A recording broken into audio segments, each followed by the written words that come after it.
Permettez-moi de vous poser une question essentielle. Savez-vous reconnaître la présence d'un autel spirituel dans chaque vie, chaque famille, chaque lieu? Un autel peut se manifester. Les schémas persistants et les événements, qu'ils soient bons ou mauvais, révèlent souvent l'existence d'un autel. Si vous observez des modèles ou des occurrences immuables, positifs ou négatifs, vous trouverez un autel dans chaque famille, chaque région. Les Écritures nous offrent un test puissant pour détecter un autel, la constance de ces schémas et événements, qu'ils soient bénéfiques ou destructeurs. Toute vie, toute famille, tout lieu sur terre peut abriter un autel. Cela signifie que si vous vivez une série de bénédictions constantes, malgré les aléas de la vie, un autel est probablement en jeu. De même, si des maux ou des habitudes persistent, et malgré tous vos efforts, les autels en sont souvent la cause. Est-ce que vous m'écoutez? Prenons l'exemple du salut. Il est soutenu par un autel.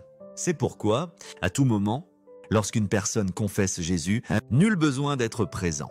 Nul besoin d'un ange pour superviser. Quiconque croit au nom du Seigneur sera sauvé. Un autel soutient déjà ce commandement. En vérité, le trône de Dieu lui-même est l'autel qui porte cette promesse. Suivez-vous. Peu importe où vous êtes, qui vous êtes, votre genre ou votre âge, vous pouvez être sauvé en donnant votre vie à Jésus-Christ sans même devoir aller au Nigeria. Bien que T.L.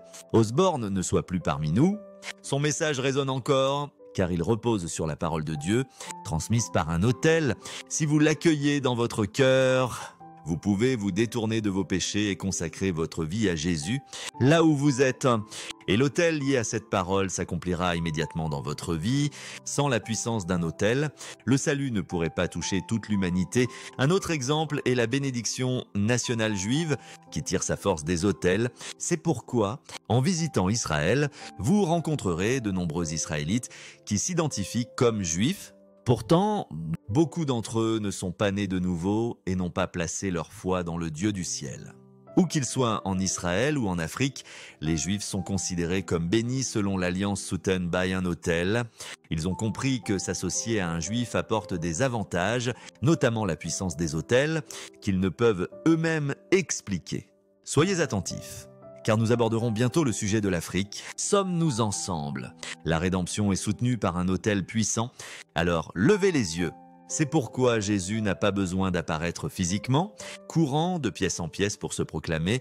Peu importe où vous êtes ou ce que vous faites, le nom de Jésus a le même impact. Êtes-vous prêts à voir un exemple d'autel négatif? Nous avons vu un autel positif. Un autel négatif pourrait être celui qui soutient des addictions malsaines ou des habitudes destructrices.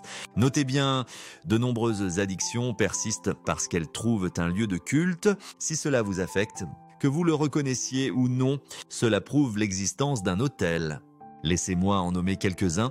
Suivez-moi. D'abord, les maladies étranges et les infirmités, qu'elles touchent une personne, une famille ou une région, sont souvent alimentées par des autels. Ces maladies circulent fréquemment dans les familles. Par exemple, un frère peut souffrir de la même affection qu'un autre. Il peut y avoir une explication médicale, la médecine est une grâce de Dieu. Mais je vous le dis avec toute la sagesse spirituelle dont je dispose, ces maladies persistent souvent à cause d'autels. Deuxièmement, les autels sont la source de toute forme de perversion sexuelle et immorale. Notez ceci. Peu importe la sincérité des victimes, ces perversions sont soutenues par un autel. C'est pourquoi on entend des histoires d'adultes ayant des comportements inappropriés avec des mineurs ou des bébés. Ces actes défient la logique humaine, mais ils sont liés à des autels. C'est là, je le dis avec regret, est aussi une cause profonde des nombreuses perversions dans notre société aujourd'hui. Ce que j'essaie de vous faire comprendre, c'est qu'une force réelle est à l'œuvre. Et les victimes ignorent souvent qui ou quoi les manipule. Troisièmement, les troubles de santé mentale et la dépression. Beaucoup de ces problèmes sont liés à l'épuisement. Mais la plupart des gens ne réalisent pas que les troubles mentaux nécessitent souvent une thérapie spirituelle, comme un autel. Prenez l'exemple de l'homme insensé de Gadara. Il souffrait de dépression et d'autres troubles mentaux, cherchant refuge dans des grottes. Quatrièmement, la pratique de la sorcellerie et de l'idolâtrie. Vous seriez surpris du nombre de chrétiens qui prétendent aimer Dieu de tout leur cœur, mais s'accrochent encore à de vieilles idoles. Quelque chose en vous continue de vous réconforter. Que vous soyez homme d'affaires ou homme de Dieu, il y a une petite image dans le village, transmise de génération en génération. La légende dit que si vous parlez à ce tableau, il exaucera vos vœux. En temps de crise, vous pouvez servir Dieu et donner, mais en chemin vers le village, vous consultez cette chose, et quelque chose en vous s'adonne à la sorcellerie et à l'idolâtrie. Sachez que, lors des services de miracles, nous avons prié pour ces personnes. Vous venez de déclarer « J'ai donné ma vie à Jésus-Christ ». Ça ne m'intéresse pas, ce qui contredit les ordonnances du sacerdoce qui stipulent que vous devez recevoir certaines bénédictions et responsabilités. Je sais que certains d'entre vous me regardent en ce moment, peu importe si cela vous intéresse. Ce qui compte, c'est que vous compreniez l'histoire de mes origines. Comme le dit l'autel, une fois que vous enterrez le problème, il vous donne le feu vert pour continuer, puis des événements inattendus surviennent. Je ne cherche pas à vous effrayer, je veux simplement que vous réalisiez que cet enseignement mènera à la victoire. Pour réussir, il est plus important de reconnaître la réalité que de l'éviter. Il existe un syndrome de quasi-succès, stagnation. Retards, suivi de changement. Avez-vous remarqué que cela arrive à certaines personnes? Malgré tous mes efforts, je n'ai pas trouvé un terme unique pour le décrire. Les gens atteints du syndrome de quasi-succès voient quelque chose de grand, mais ne l'atteignent jamais. Certains passent des entretiens jusqu'à la dernière étape, puis disparaissent. D'autres lancent une entreprise, négocient jusqu'au dernier point, puis échouent. C'est un hôtel. Je vous l'assure, vous verrez toujours le début, mais jamais la fin. Même si vous connaissez des gens brillants pour démarrer des projets, ils n'ont pas ce qu'il faut pour les mener à terme. Ils peuvent lancer des entreprises, des fêtes, mais rien ne dure plus de quelques mois. Ils peuvent fonder des ministères et tout échoue. Il y a aussi l'infertilité biologique et la prospérité éphémère. Quand vous vivez un succès temporaire, vous appréciez chaque bénédiction. Mais elle ne dure pas. Certains d'entre vous savent de mieux que quiconque à quelle vitesse la bonne fortune peut s'évanouir, au point que vous pourriez même pleurer dès qu'elle arrive. Vous achetez une voiture dans l'euphorie, mais 2 semaines plus tard, elle entre en collision avec un convoi. Sommes-nous sur la même longueur d'onde? Juste au moment où vous planifiez vos vacances de rêve, votre visa est révoqué, puis la police arrive, vous accuse d'être impliqué dans un vol, et vous passez 2 mois en interrogatoire pendant qu'ils retiennent votre passeport. Je vous entends rire, mais écoutez. Prospérité temporaire, stérilité. Combien de personnes en bonne santé, sans raison médicale, ne peuvent avoir d'enfants? Certains prennent cela à la légère, tombent enceintes, mais si vous leur parlez honnêtement, ils partageront leurs expériences. À un moment donné, des visiteurs mystérieux viennent chez eux la nuit, commettent des actes inappropriés, voire pire, puis tout s'arrête. Ce ne sont que quelques exemples. Acceptez-vous ma sincérité. Certains hôtels ont des victimes qui sont pasteurs, d'autres qui sont des familles. Dieu accorde une compréhension spirituelle pour des raisons indépendantes de leur caractère moral. J'ai rencontré quelqu'un lors d'un voyage, je lui ai demandé ce qu'il faisait et il a répondu « Je travaille pour une entreprise de sécurité ». J'ai cru qu'il parlait d'un doctorat. Dieu est mon témoin. Je ne mens pas. Il a fini par craquer et crier « Je ne peux pas laisser ma famille comme ça ». Il voulait savoir comment s'en sortir. Vu la valeur de cette personne, j'ai répondu « Non, ce n'est pas de Dieu ». Êtes-vous d'accord? Ce n'est pas une question de paresse. Un ami a obtenu un gros contrat, il était fou de joie, mais alors qu'il s'apprêtait à mobiliser, il a emprunté de l'argent à la banque pour financer l'expansion. La banque a ensuite annulé le prêt, disant à BCD, vos documents sont incomplets, le laissant avec une montagne de dettes. Asseyez-vous, car ce soir, nous détruirons tout ce qui n'est pas de Dieu et qui est soutenu par un autel. Nous le ferons au nom de Jésus-Christ. Ainsi, vous pouvez détecter un autel dans la vie d'une personne par la persistance de certains schémas et événements.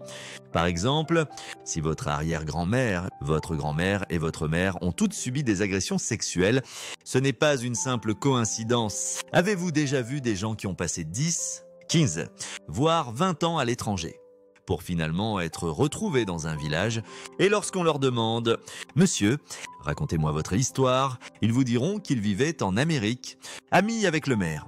ayant remporté des prix, et ils vous ramèneront à leur maison en argile pour prouver votre pauvreté.